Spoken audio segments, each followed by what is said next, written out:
Hello, friends and foes, or as I would normally call you, creepies and crawlies, and welcome back to Back of the Cereal Box.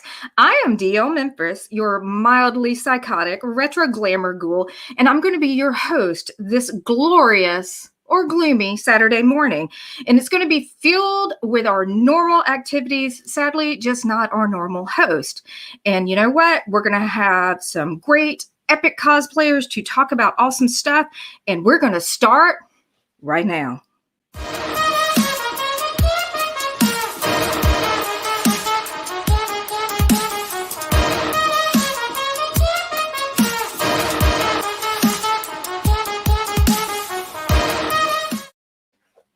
Okay, creepy crawlies, friends and foes, we are back. And I'm just going to tell you, as you've already been told, it all started like a day, like any other day, when a group of great minds got together and decided, it'd be awesome if we had a Saturday show where we could get together and talk about fun, geek culture, movies, comic books, all of the things that make our hearts or my little dark heart happy.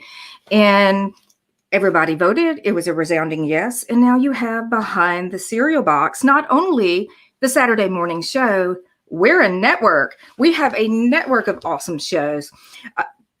And as always, we're going to be here today having some conversations with some epic people. My group today is a bunch of cosplayers that I know from all over who are known specifically for embodying one particular character. And I'm going to start bringing those guys in right now. First up, I have Tim Rucker. Tim Rucker is Captain America Nashville. And quite honestly, I think he's Captain America. So there's that. Hey, Tim, how are you doing? Good morning. Doing just fine. Great. Hey, do you got about 30 seconds to tell us a little bit about who you are and why are you Captain America? I'm Tim Rucker. I'm from Nashville, Tennessee, hence Captain America Nashville. I've always loved Marvel comics and characters. Even from a little age, I'd run around with a trash can lid pretending I was Captain America, and got into Halloween costumes, and then it evolved into doing cosplay and going to charity events. So that's kind of the short story.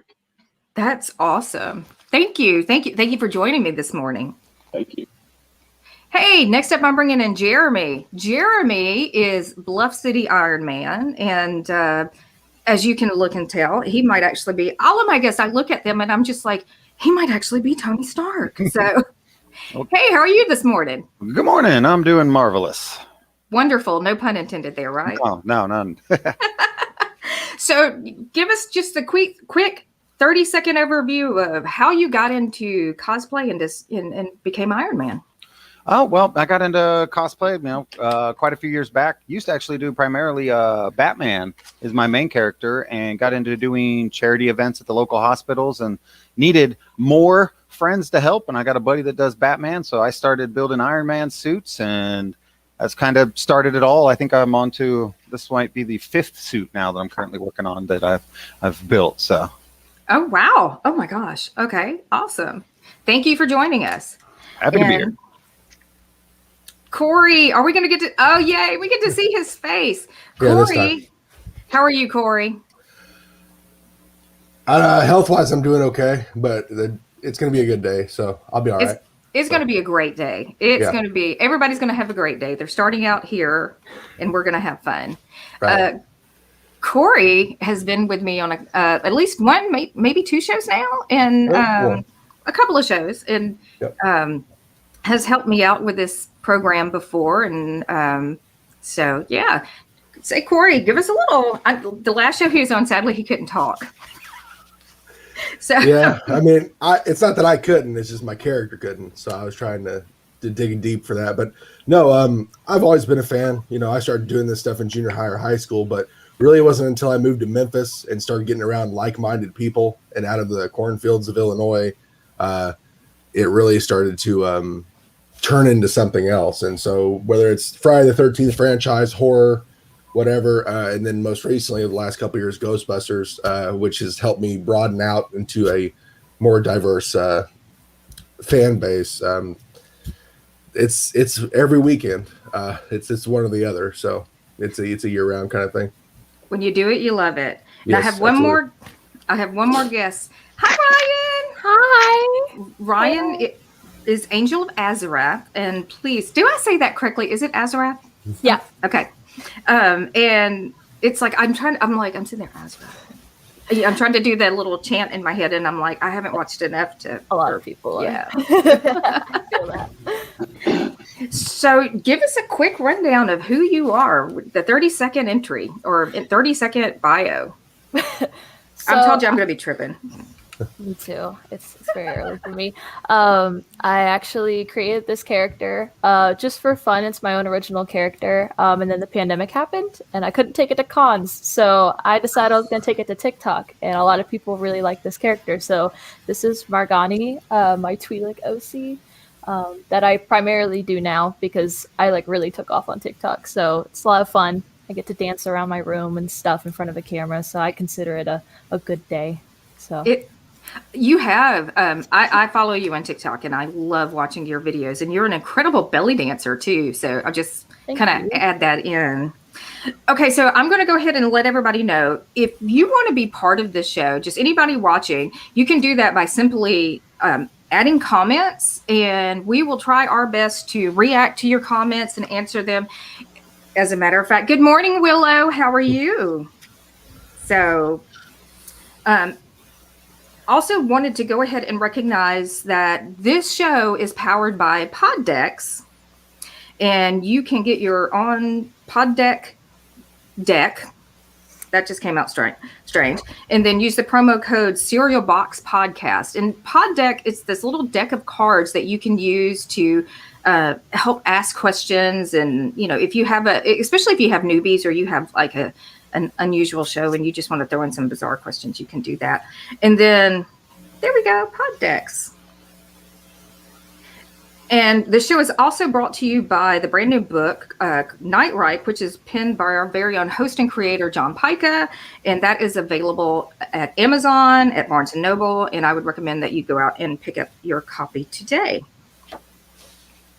All right. So now we're just going to move on to our cereal. Everybody got cereal? Because, that was kind of one of the big things was, everybody get a bowl of cereal and talk about pop culture and the things that we love. So anybody got any interesting cereal? I have Captain America cornflake. Of course you do, Tim. Of course you do. Not like I'm sanctioning anything, but Awesome.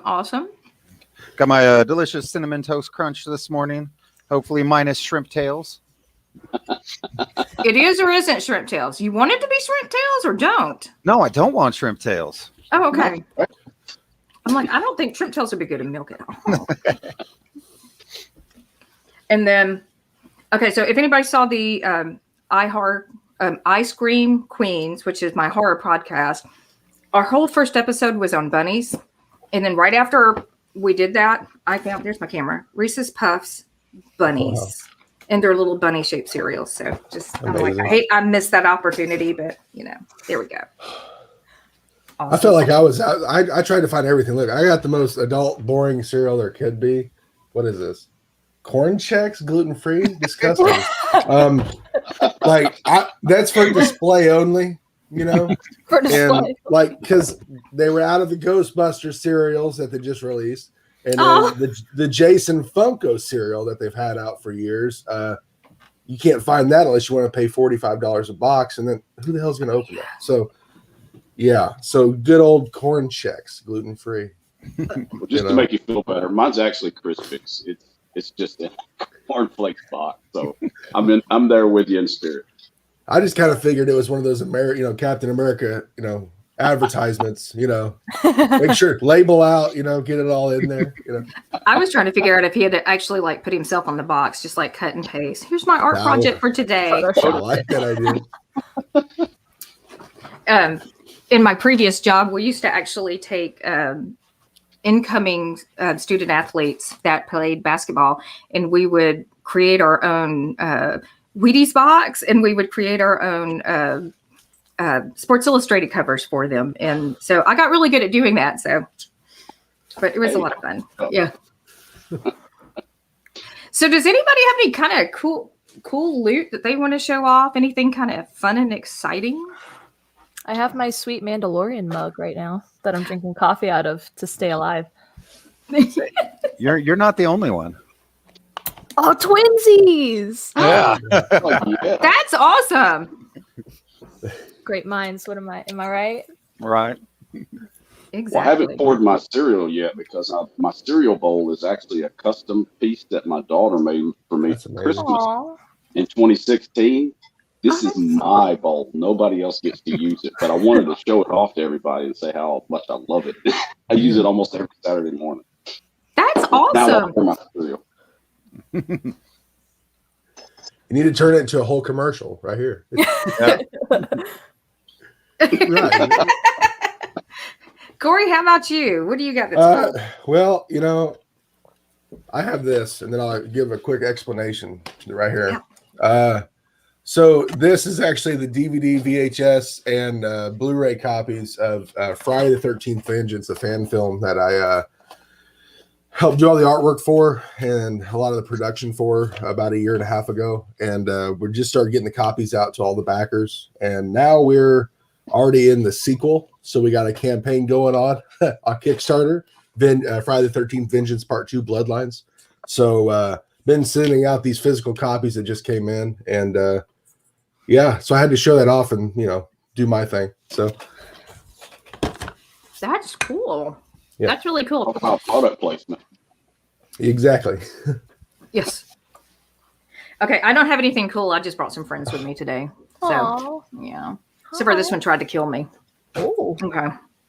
But all right. So let's just go ahead and move into kind of the meat and potatoes and the heart of why we are here. I have a lot of people who ask me about cosplay, how I got into it, why I do it. And I'm like, I think that would be a great show to just pull some people together, especially those people who have a singular character that they're kind of known for. So, Corey, how did you find out that Jason was your character? Honestly, I think the first time I tried to portray him was in high school, junior year. We had a band. I was playing football, but I was also involved in marching band, so I was doing both. Band But geek. I had to do both. Captain the football team and go play trumpet in the middle of the field with all your football pads on. But one time we had a quick band competition kind of situation, but it was around Halloween, so they wanted us to dress up. And I was a big Jason fan growing up, but I never took the time to actually build out a costume. And after about a good week of setting stuff on fire and weathering things and smelling like a charcoal grill after a good week, I put together what I thought was a pretty good, and looking back on it, definitely not costume. And honestly, from there, I mean, that was the first kind of taste of it, and everyone kind of got a kick out of it. And I started doing the whole only doing it around Halloween or Friday the 13th. But really, when I moved to Memphis from Central Illinois, and when I mean Central Illinois, I'm talking cornfields, nothing but it, not Chicago. Moving to Memphis and being around other creatives and other like-minded people that really take this seriously, it opened me up to a whole new world of cosplay and how to go about it. And then I started, talking to really good people, and then did my first convention at Mid-South Con maybe 4 or 5 years ago, and did 2 different Jasons for that. And I prepped like uncontrollably because I seen what everyone else was doing in terms of all their cosplays and characters. And you talk about people setting the bar really high. I said, okay, I want to do this, but I want to bring the horror aspect to a convention around here, because there isn't really a horror convention, but I figure it's a fandom anyways. And so it all kind of goes together. And after I did Mid-South Con, holy cow, like it just, next thing you know, I started an Instagram because people were asking what my Instagram was. I didn't have one. And then it just kind of snowballed. And now it's, whether it's fan films, this character, I wish I could just pan you guys around on this computer and show you when you have about 12 different Jasons on full mannequins in here, it's kind of weird and intimidating, but it rotates out a lot. And now I'm, the guy that people come to for information, or how'd you do this, or how'd you do that? And it's just developed into its own thing. And why Jason? I could give you all the kind of BS, when it comes to, because of this, because of that. But I think it's an interesting character. He's a mute. Literally, he doesn't talk. So I have to make sure my movements and my looks are overemphasized to portray his character, because he doesn't get to verbally speak. So Okay. that's the nutshell of that one. So. Okay. I'm going to go to Tim next, because Tim is that is another character that has a lot of costume and a lot of different designs. And how did you figure out how did you figure out your Captain America? How did you do that? Well, like I said in the little intro, I've always loved comic characters from being a little kid, and had the Miko figures and all kinds of figures as a kid. But I'd run around in the yard with even a towel around my neck, pretending I was Superman, or climbing up stuff, pretending I was Spider-Man. But I loved playing with trash can lid as a shield and throwing it like a prison. But I never liked his suit. And then I started reading comics. My brother and I would hand me down these comics, and I would read them, but kind of got out of them. And then in early 2000, a series came out called The Ultimate, where they reimagined the Avengers as more real world, and it was written to be like a blockbuster movie. And in that movie, in that series, they made Cap's suit look more militaristic.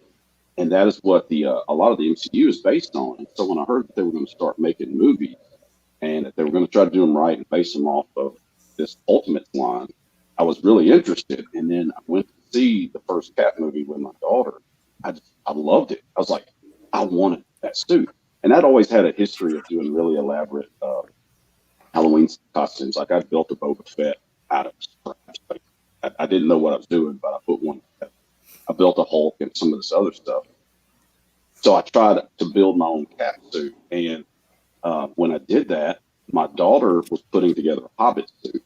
And I'd never been to a comic convention, but she was big into The Walking Dead. And she wanted to go visit a local con here in Nashville, where I think Glenn and Maggie from The Walking Dead were supposed to. So we decided we were going to go. And at this point, I'd upgraded to an Avenger style suit. And I said, you know what we should do? We should wear our costumes, and maybe not knowing that cosplay was a thing, we should wear our costumes and go to the con, and maybe they'll notice you. Maybe they'll want to get pictures with you. So we show up. We both start chickening out hard. We're both like, let's just go home. We don't want to do this. We don't want to do this. We finally go in, and it was the most welcoming environment I've ever experienced in my life. Walked in not knowing what to expect, nervous as hell, and everybody was just so kind, and they wanted pictures with us. We're like, what? We're here to get pictures with these celebrities, not people take pictures with us.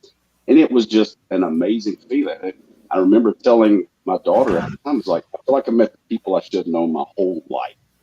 So that got me into it. And the funny thing is, I met people like yourself, Dale, that particular day that I still know today. And it evolved into doing charity events, and you'll get called out on stuff you've made that may not be quite up to snuff. So I started trying to take my stuff up a level. And like you said, his suits evolved through different movies, and different ones would be a little more interesting. So I'd want to move on to doing that. And I got known for putting these suits together, and started getting involved in build groups on like Facebook and online.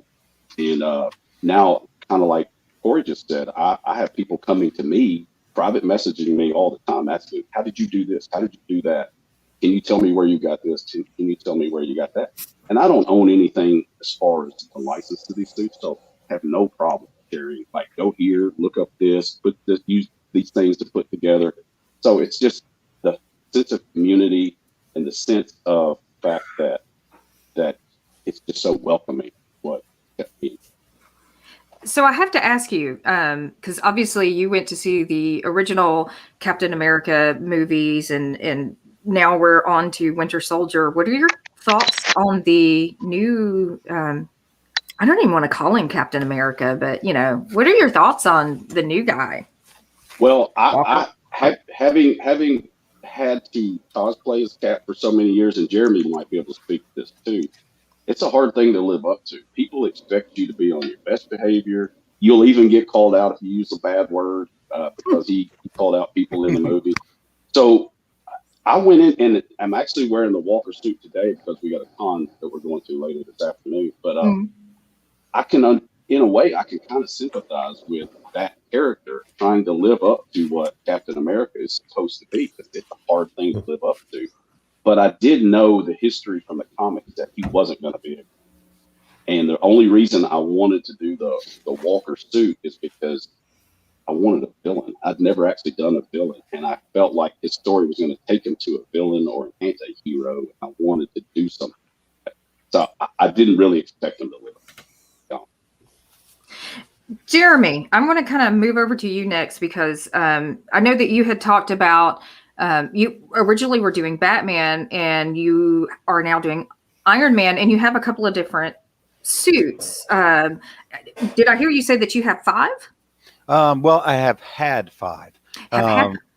As my friends say, they find it drives them insane because I enjoy the build sometimes more than the wearing portion of it. So I'll build a suit, maybe wear it for a few times, and then I'll start a new build and I'll sell that one off. And so I have friends that watch me build for months on end, and they're like, "How did you just get rid of that?" I'm like, "Well, I want to go on to the next thing. I like to do another build." But yeah, I originally started off as doing Batman, mainly because it's in getting into cosplay it's an easier build. It's fabric based. You can source the material a little easier. It's rather hard to source an Iron Man suit. And it wasn't until it was right about 2008 after the first movie came out, people were using Pepakura, which is a form of paper folding to create. Originally started out as more model size, and then people realized you could scale things up.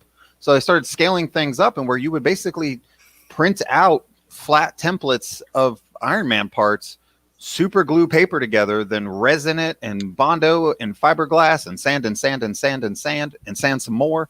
And and then it took the next step was people started modifying that for foam builds to be able to do it with foam. And I think, and I'm not trying to toot my own horn, but I really feel like being on a couple of the boards that I was on back in the day, my first Iron Man suit. That's what I did. I took the paper sheet version of it and turned it into a foam build. It took way longer than any of my other foam builds I've done in the past because I was trying to figure it out at the time. But, and it basically creates where you can take a flat piece, and turn it into an Iron Man gauntlet. Oh, wow. And so, yeah. So, I mean, and that's nice. And it looks pretty good. This is pretty rough. I haven't done any of the cleanup or anything on it, but, to speak to what Tim said, people will call you out on every little thing. More and more, I do a lot more charity events, hospital visits, and kids are by far, and I say this in the nicest way, they're the worst. They are trying to prove you wrong in every sense of the way. You're not really Iron Man. That's exactly it. That's exactly it. And if you're wearing foam and they come up and they go, "That's not real," then the illusion for them is broken. So that's always been my intent now is I want to create the best illusion for kids that I can, whether that's, going out of your way. I've got a couple different builds and a couple different things I do costume wise, but Iron Man is the primary one. And Tim, you can speak to this. The shield's got to be real.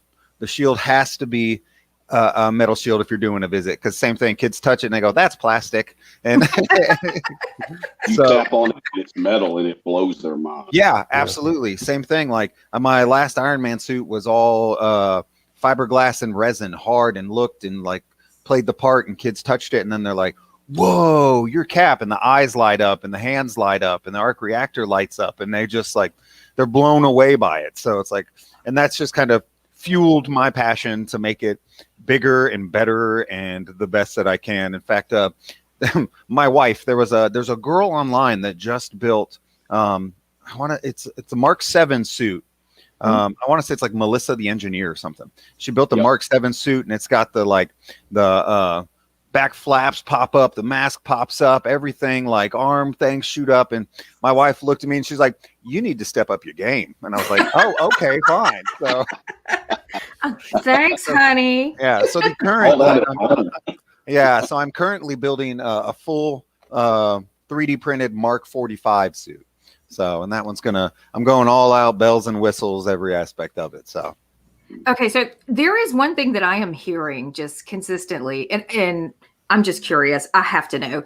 I know how much it costs to be a cosplayer because, and mine are not like, mine are generally fabric, hand sewn and stuff like that. It's like the expense of my costumes a lot of times are my wands. So I don't have, how much do you have invested in to being Iron Man? Can I ask that? Is that okay? Yeah, that's fine. Probably enough to probably taken out an insurance policy or two on a suit in case something happens in this house.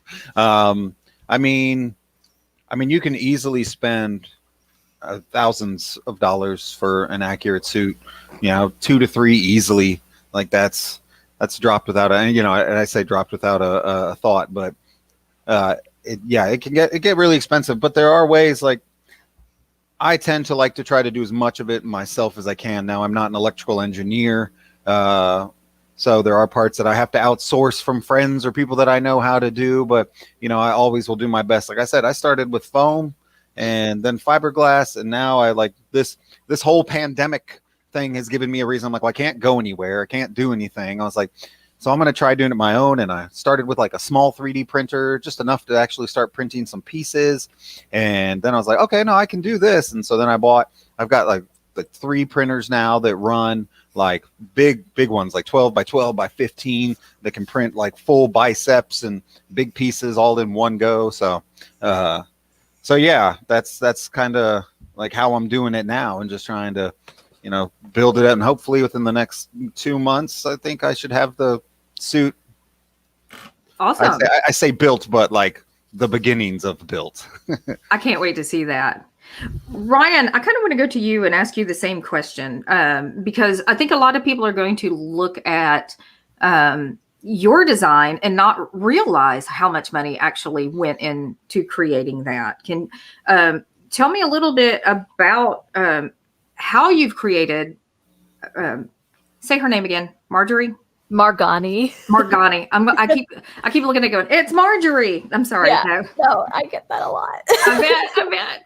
But, what went into creating this character? And because I know the Twilight headpiece those can get very expensive. And I think you tried a couple, didn't you? This is my second one. I just got this one from a fellow Pinup Cosplayer who just started selling them. This one, they're not the most comfy things either, so you have to make sure that like it's not going to fall apart and that it's going to work for you. You have to do a lot. There's a lot of research that goes into it, just as much as there is money. But honestly, I've gotten super lucky with this character, because I've actually grown this like little fan base. And a lot of people, I put a lot of things on my wish list because I have multiple different outfits. And I've put things on my Amazon wish list just to have there. And it used to be actually just like a little bookmark for me to come back and buy it. But people actually have found my wish list and they send me some stuff. So some of these cosplay pieces, like this was a gift from somebody last week from my Instagram. And this cosplay, in fact, the original one broke and someone sent me the replacement that I had put on my wish list. So wow. I'm actually super, super grateful, because I've put a lot of time and money into it myself, but there's other people that actually are also encouraging, and they're also donating and really helping me out. And I really appreciate it so much. So, but yeah, the Leku are all me, and they're not very cheap. So you have to save up and you have to do your research. You have to make sure, like, when I get this, like it's got to work, because it's custom made. You can't just take it back and get a refund. And they're, you know, they're small businesses and stuff too. So it's like you just gotta put in your research and make sure that it's gonna work for you. And this one's been awesome. I love this one. I want to comment how perfectly matched your skin tone and makeup is to the headpiece. How long did it take you to do that? Because I mean, I know matching my makeup to my skin actually can be a chore. So I worked really closely with the commissioner, and the business is called Lekku Life with 2 Ks, Lekku Life, all one word. And B is the mad woman behind them. And so I worked really closely with her to try to make sure that the colors were right. Pretty much I used Mayron Paradise, which is a face paint water-based color palette. Mhm. So I told her the specific brand that I use, the specific color. She did her best to match it. And then when I got it, I do my best to match it as I'm applying it. Sometimes you have to mix colors. Like my Twi'lek Pam one was the same base with the same color, but the Lekku that came just had a little bit more orange to it. So I had to actually mix red to get the paint right. And if you look on some of my old TikTok videos, you can tell that they're not matched very well because I went too red. But yeah, it takes a bit sometimes to apply, especially when I had to mix it. Luckily with this Lekku, I don't really have to do a lot of matching because I'll just put on 2 layers of the mango paint and it almost always matches it perfect. So I've been pretty lucky. So it only takes me about an hour to an hour and a half now versus like the 2+ hours it used to take. Oh, wow. 2+ hours. And I know I'm going to jump over to Corey real quick. Corey, I know it takes you a long time to get your gear on. Tell us a little bit, how many layers are you working with there? It depends on the version. Not everything has been great to work with. A lot of it, whether it's latex or silicone, I mean, a lot of people are gravitating towards silicone, which is more expensive when it comes to masks or, you know, pieces like this that have hair. It depends. You know, like I got some suits that are completely laced in like a liquid latex or something to give it a sheen, a really wet look. And I try not to build up too many layers because I know with me being a 300+ pound guy in a full coated suit that, and most of the time conventions and stuff, it seems like it's during the summer or the spring or, you know, I can't find a cosplayer that goes, I'm really comfortable in this.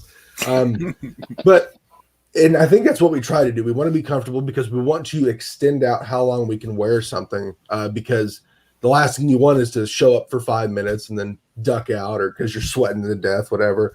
My body, I think, has actually come accustomed to what I do. I had no problem, for example, wearing probably 2 or 3 layers of like body wounds and stuff and shirts and pants and belts and then a latex hood, a hockey mask over that, and walking around downtown Memphis in August for 4 hours. Yeah, and it was during a zombie walk, so it wasn't like I just stayed in one spot. I walked 4 miles in one direction.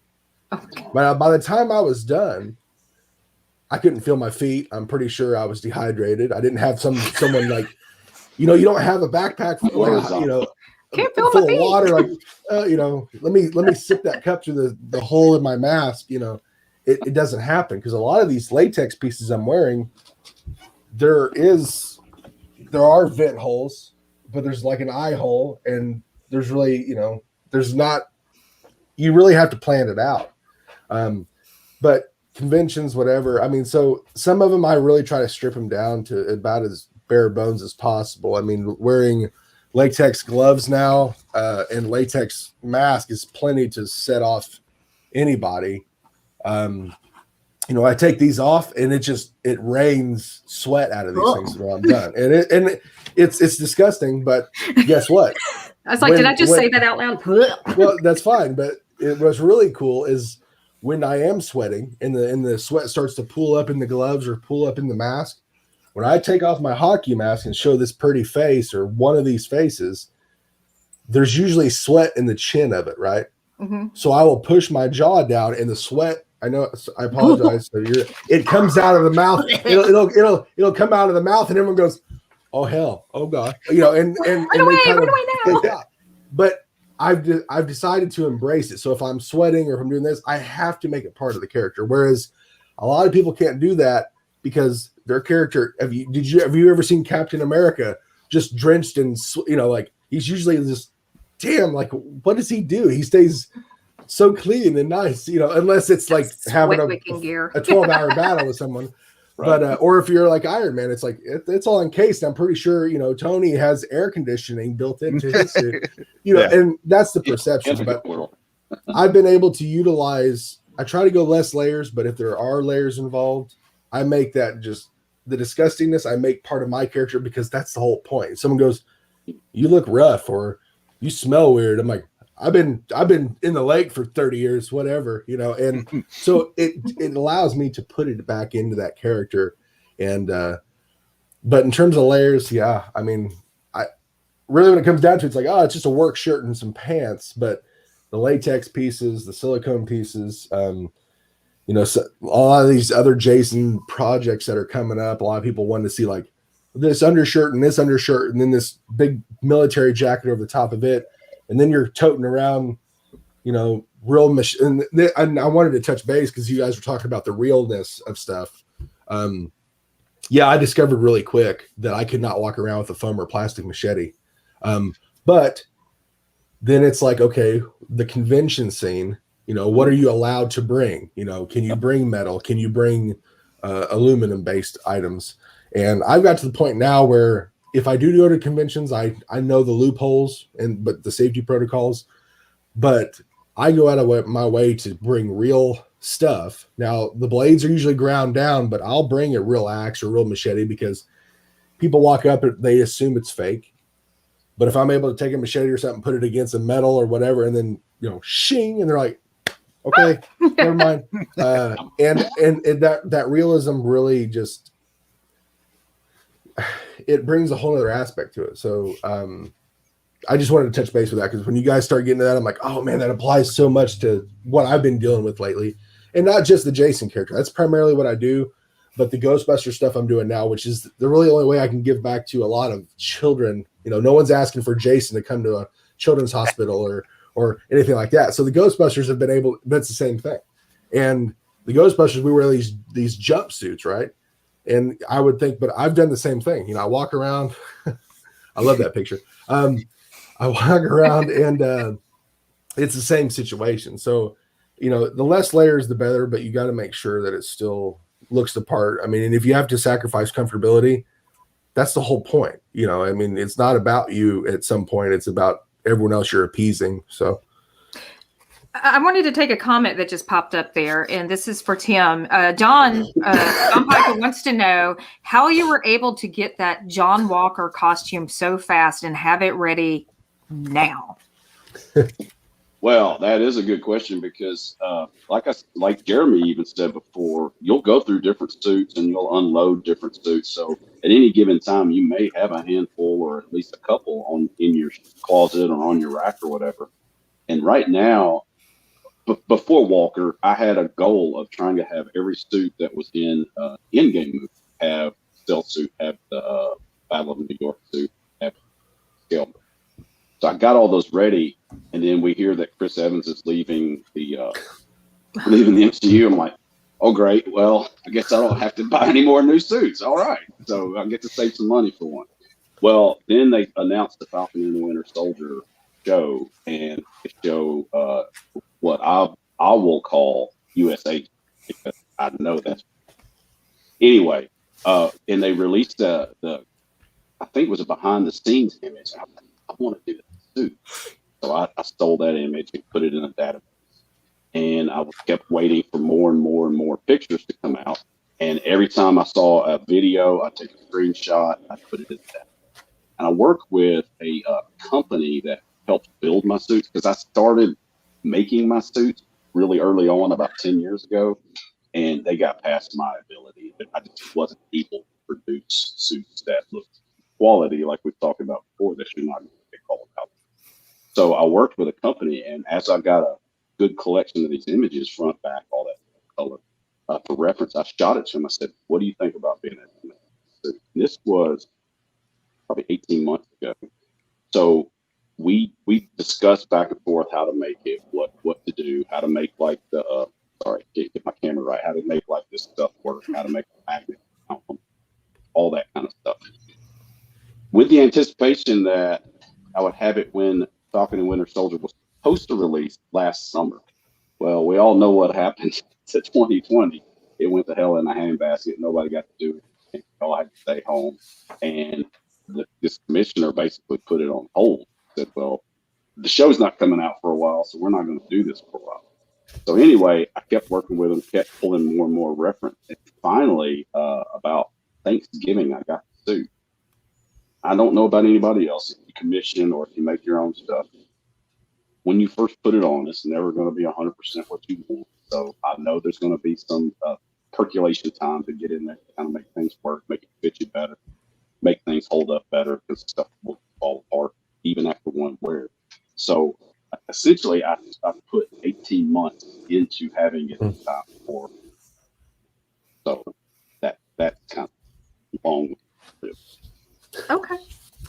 I have another question. This is from Willow Schuyler. Do any of you have costumes that you rage quit on, or you absolutely refuse to do again, or just?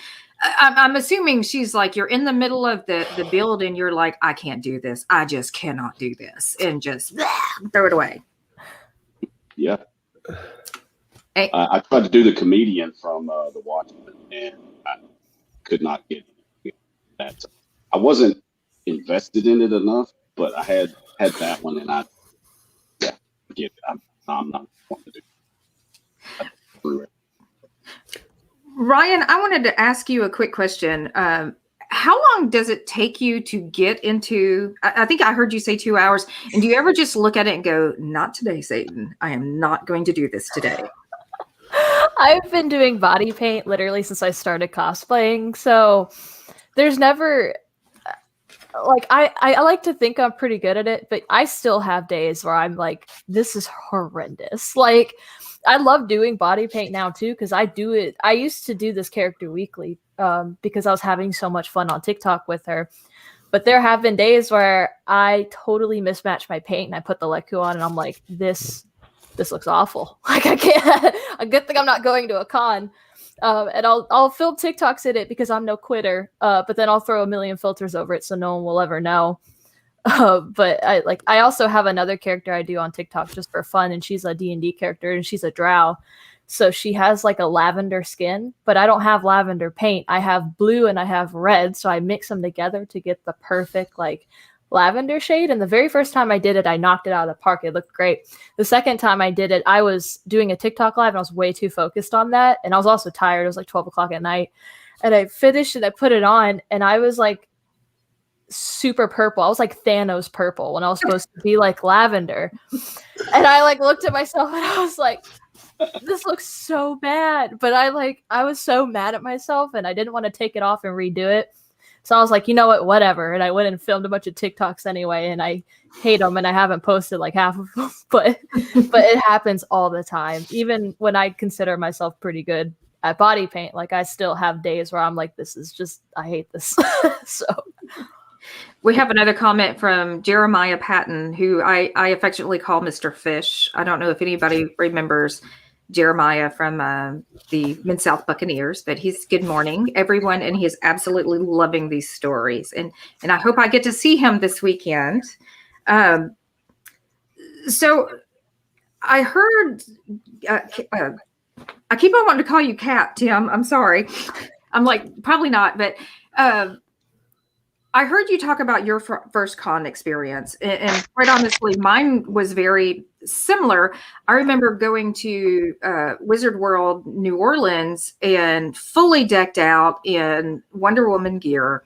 And this was before you really saw the gladiator style version of her. And I had like the gladiator skirt, and I had like the leather shoulder harness and everything. And I sat in the car, absolutely terrified to get out because I'm like, unless I see somebody else that's wearing a costume, I'm not going to do this. So, Jeremy, I just want to reach out to you. What was your first experience at a con, and did you go in cosplay?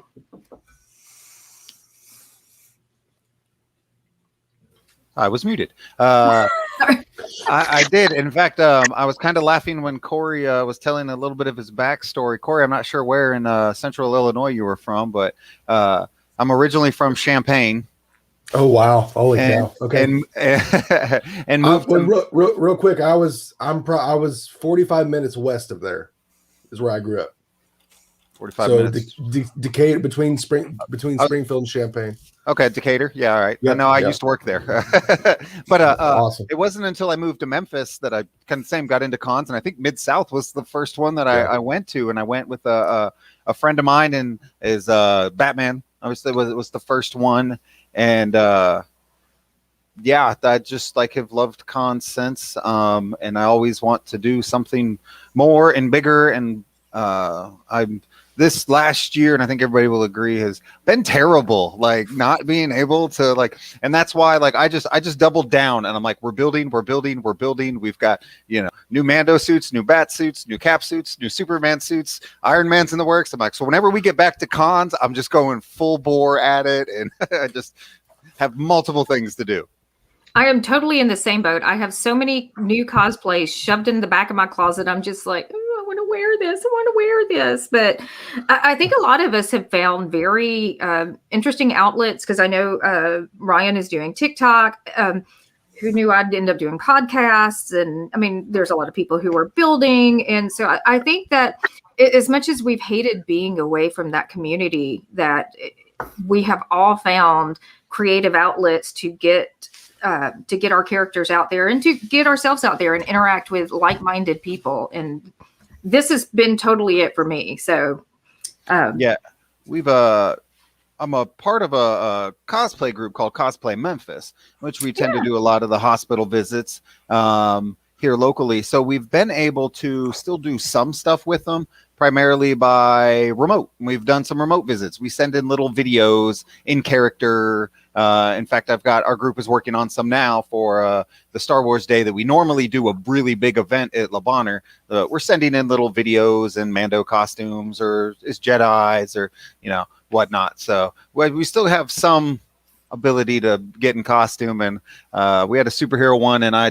dressed up as Iron Man, and then did a bunch of science experiments with magnets and lights and stuff, little videos that they could show to the kids there. So still I was able to do a little bit, but yeah, not as much. I have a tendency I take Bellatrix and I go to cons with her. I do literary events. If I do a lot of library events, bookstore events and stuff like that. And I do a lot of Potter Fest. And a lot of that is, I don't get invitated. It's early. I need coffee. I don't get invitations as Bellatrix to go to children's hospitals because I think I might scare them. But just kind of asking, I love doing Harry Potter events and Potter festivals just because I get to become the character. There's an expectation to be very over the top. And it's you can start from the back of the room for the costume contest or cosplay contest and start skipping to the stage screaming, I killed Sirius Black. And they know what's coming.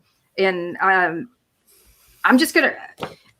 Tim, what is your favorite kind of event? I mean, I'm hearing a lot of, interactions with children's hospitals, and I've always wanted to do that, but I don't really have characters that I can take. But what is your favorite events to do?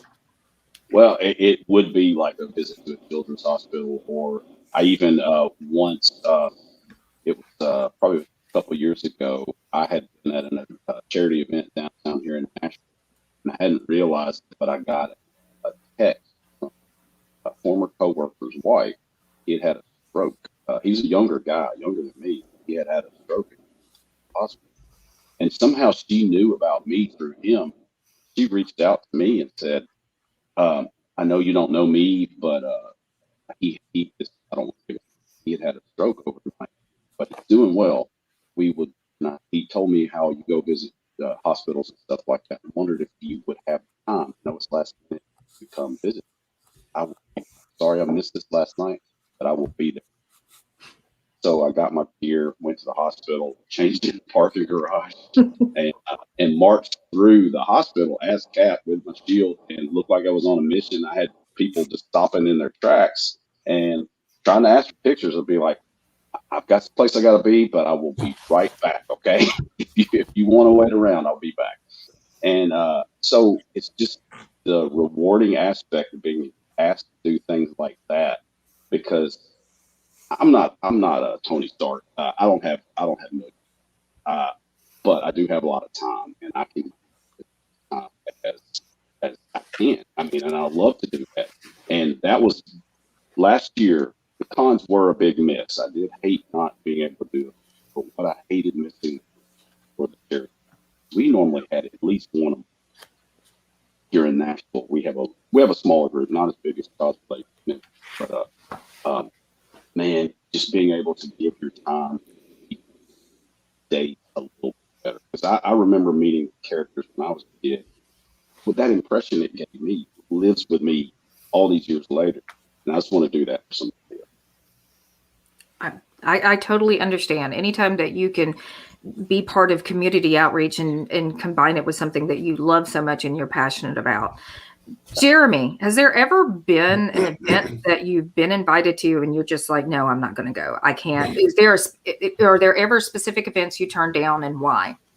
Yeah, in the past I know our organization or myself, I've turned down events. I try my best to make sure we're all inclusive with who we visit and who we deal with. So if there's organizations that tend to not include everybody, or their mission or kind of how they run their business that doesn't align with what our group thinks it should be, then we tend to shy away from those type of events. And it happens, but the majority of the time it's not. As usually, I think probably the most that we've turned away is like we're a charity group. Everybody builds their own stuff. It's their time. Nobody gets paid for this stuff. So we've had events in the past where it'll be like an opening for a daycare, and it's fun to do, but it's basically them just trying to get customers and get business, and it doesn't really align with why we meet and why we do the visits that we do.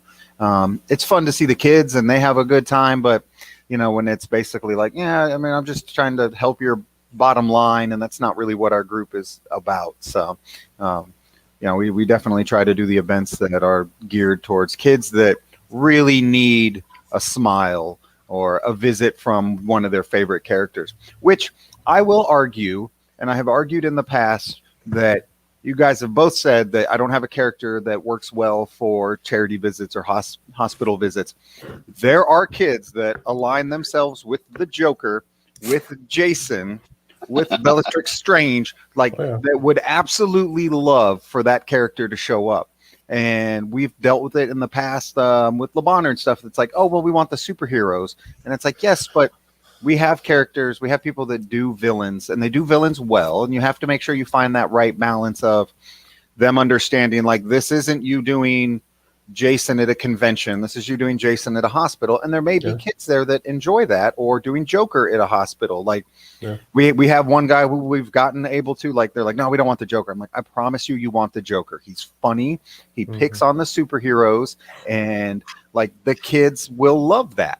And there are people that will absolutely love to see you guys there. And like we could do Halloween events where it sides more with the villain side, or the horror side, but as long as the person understands what the event is and what they're doing. And I mean, the picture that you showed a minute ago of the little kid holding Jason's hand, like, that kid wasn't scared.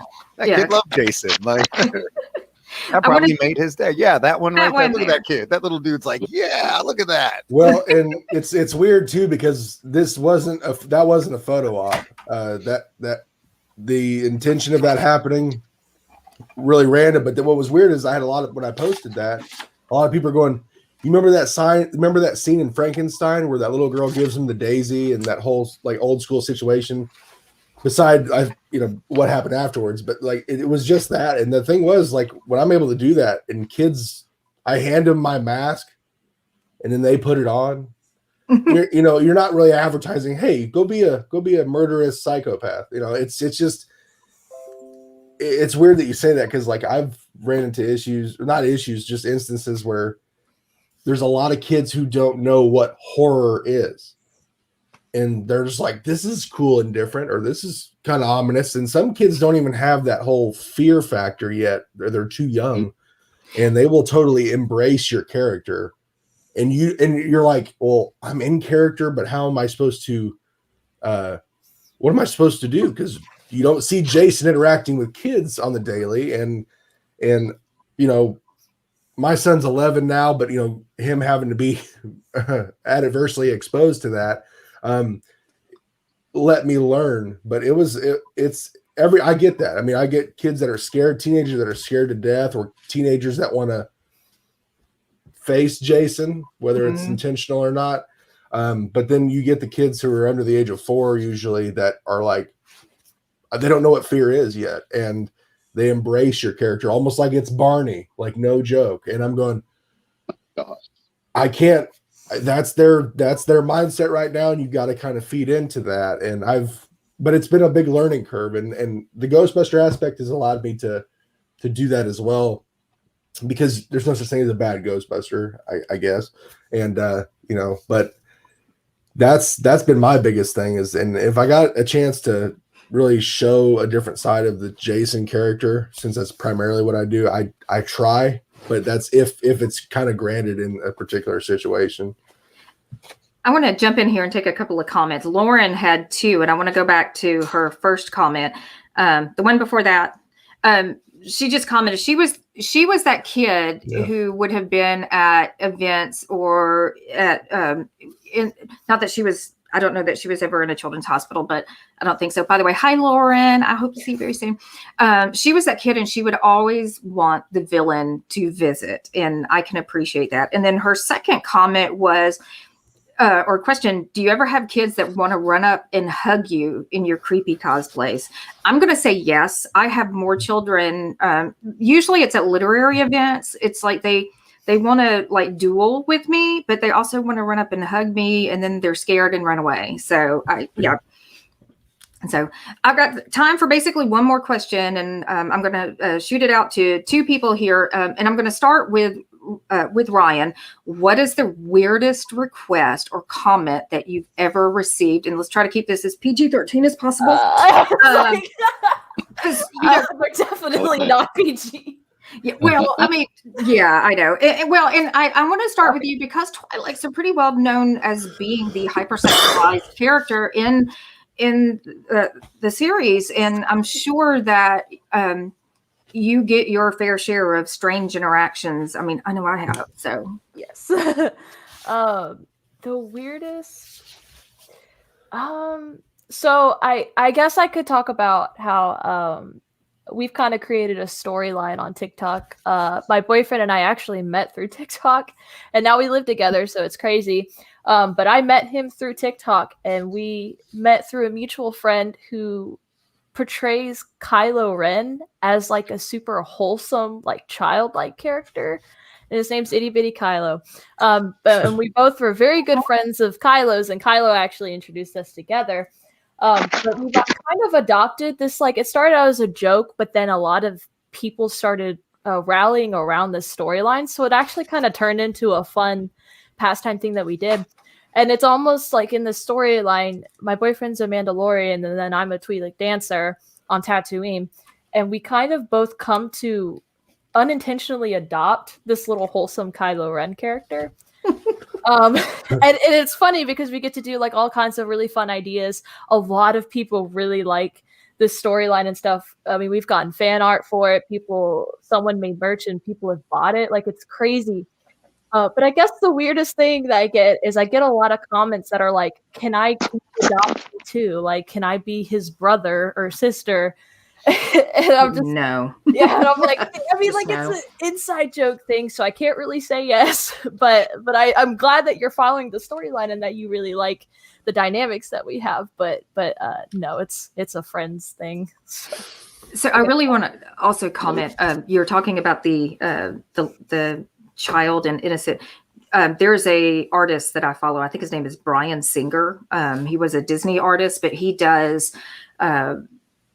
He's got a lot of little Kylo Rens, and he does a lot of little. I don't want to call them chibi characters because it's not anime, but it's like little kid characters, and they're done in the style of Calvin and Hobbes, and they are the cutest things ever. Okay, so same question. Corey and I have talked about this. So, and Corey, you've got some strange requests. So you're the one who prompted this because I'm like, oh my God, really? Well, okay, so it's not requests. It's never really a request, I would say, but it's always in person. I've never had to deal with stuff online per se because, I mean, I've had some weird things said back and forth on Instagram in particular, but it's the interactions at events that are non-convention, that are usually horror related or what do you want to call it? Halloween time, especially in the fall, where, you know, you get invited out to these situations or like, hey, we want you to come out to Cedar Hill Farms for 4 hours a night every weekend in October. And they got a lot of campfire things going on. It's bring your own food and drinks kind of situations, whatever. And it's a vast, there's stuff for kids or stuff for adults, whatever. But it's the interactions I have, and this has happened in downtown Memphis with people who either have, I guess, a horror fetish, and I use the word fetish strongly, or are under the influence of particular stuff, and they feel very freely in saying what they want. Jason gets propositioned all the time, and that's why I love. Look, this is why I love being a silent character, because I don't have to say a damn thing. Okay? And I just I gotta collect myself. But that's one side of it. But the other side of it, and I touched on it, is the situations you run into where people want to. There's groups of people who want to test you, whether it's, and it could be. It doesn't have to apply to horror. It applies to everybody. It's okay. You know, someone comes up and they want to see if your stuff is real, or, you know, your shield is real, or and they want to test you, and they can be younger kids. But it's when you get to that adolescence age of like 12 to 18, and I substitute taught for a while in Illinois, and I thought I knew how to handle those situations. But when people go, oh, I'm not scared of you, and then they're amongst their friends and they want to get a rile out of you somehow, they want you to intimidate you, they want to. And that's the thing. That's the con of cosplay for me is the situations I find myself in where it's a group of kids who want to follow you around. So it's not like they come to me, get scared, and they leave. No, I'm usually at an event where they're like, hey, how long can we bother him till he says something, or we bug him? And I've seen it all. I've heard it all. And I go, holy crap, like I want to continue to do this, but sometimes I think I need to start wearing a body cam because I want people to understand it's not all sunshine and rainbows. It really isn't. And that's okay, but you have to figure out how to play on those situations. And I've ran into instances where people have wanted to meet me in parking lots afterwards because they didn't like my demeanor, or, you know, like, I'm going to beat you up and you're not intimidating. I'm like, what the heck? I was like, sometimes I'm like, I kind of wish my weapons were super real, you know, whatever. Step. But that's been the craziest thing. And me and Della talked about it. Oh my gosh. Like we were just testing this out a couple weeks ago, just like connection stuff. And next thing you know, we were on it for like 2 hours discussing this. Oh yeah. So much. And some people run into it more than others. I understand some people run into more this-based interactions, but mine, it just seems like that 10-year gap group where these kids, and I call them kids, even if they're like in their early 20s, that they really want to see what they can do amongst their friends, or, hey, I want to put you on my TikTok, and they want to try to, you know, poke fun, whatever. But silence is golden. I love my character for what he is. Silence is golden because I can really get by and go, I don't have to say anything at all. And there's plenty of times I want to, but that's just a very small drop in the bucket to where I could go with this. Like, I feel like I could talk about this for 4 hours, you know, but that's been the interesting thing, is I think everyone can attest to a story like that, whether it's pushing the boundaries of the cosplay from a fan or, you know, outside source, you know, and then how we have to deal with it. Because we love doing it and we want to continue to do it, but we have to find ways to want to continue to do it without running into issues. And it's a new challenge every year, honestly. So that's about all I got when it comes to that. So. Well, honestly, and we're at the top of the hour, but I will share, I have had an experience where little Harry Potter tried to shove me. And I'm just like, come on, kid, don't go there. I do want to take a minute, though, and just recognize a couple of my sponsors. I meant to do this a little bit earlier. Hanging with Web Shows, which is hosted by Willow Schuyler, and I do believe I have a graphic there. And then LOI Videos and Nightly Spirits, which is the ghost tours. And those are run through Nashville. And if you haven't done one of these type of haunted history tours, these things are a lot of fun. I know several guides with haunted or with Nightly Spirits, but I also know a couple here in the Memphis area, and they are very well versed, and I recommend it highly. And there was a promo code with that one. And then we have an author by the name of Cindy Kep, who is just, she's kind of our overall patron sponsor, and she has a quick video I want to run real quick. Author Cindy Kep is writing on the edge. Books include Remnant in the Stars, The Loudest Actions, Lines of Succession, Mindstorm,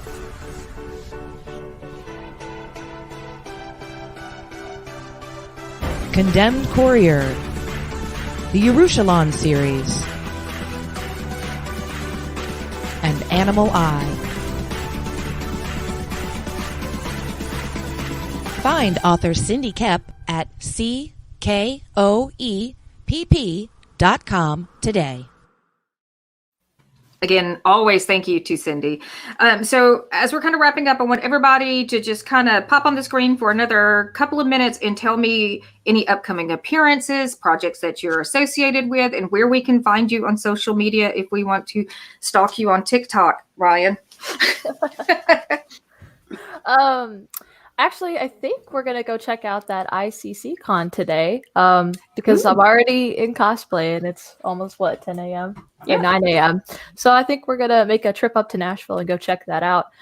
You can find me, you can literally search my name right there, Angel of Nazareth, on Facebook, Instagram, or TikTok, and my page should pop up. Okay. Tim, how about you? Where can we find you at? Funny enough, I'm going to go to ICC. Hey! This afternoon as well. Really looking forward to my second con of so far. We've got some charity events scheduled, but other than that, cons pretty much back here. But you can find me on Facebook and Instagram under my name. It's here somewhere. It's somewhere. Yeah. He's on my list. Corey, how about you? Well, Jason's still kind of lurking in the lake, I guess, for now. Kind of waiting. There's plenty of stuff in the works and some horror conventions that are coming up, or some other ones in particular. But right now I'm real heavy with the Ghostbusters stuff. And now that we got our car back up and running, we're actually doing an event today, this afternoon, at the Mississippi Ale House. Doing a lot of raffles, and we're trying to drive more funds so we can do some more events. We just got approved for our 501c this past fall, so it's really been ramping up. And then we had to turn around and drop $4,000 on our car to get a new transmission. But we're hot and heavy with that. Now that the car is back, we're pumping that out, and we're all over the place. If we don't have events, we're driving that car around, usually full geared up, and just talking with people. And so it doesn't always have to be event related. But the Ghostbusters, this was what's going to take primarily most of my time. And I try to post everything. It seems like the whole, let's see, what is it here? This Mid-South Maniac stuff right there.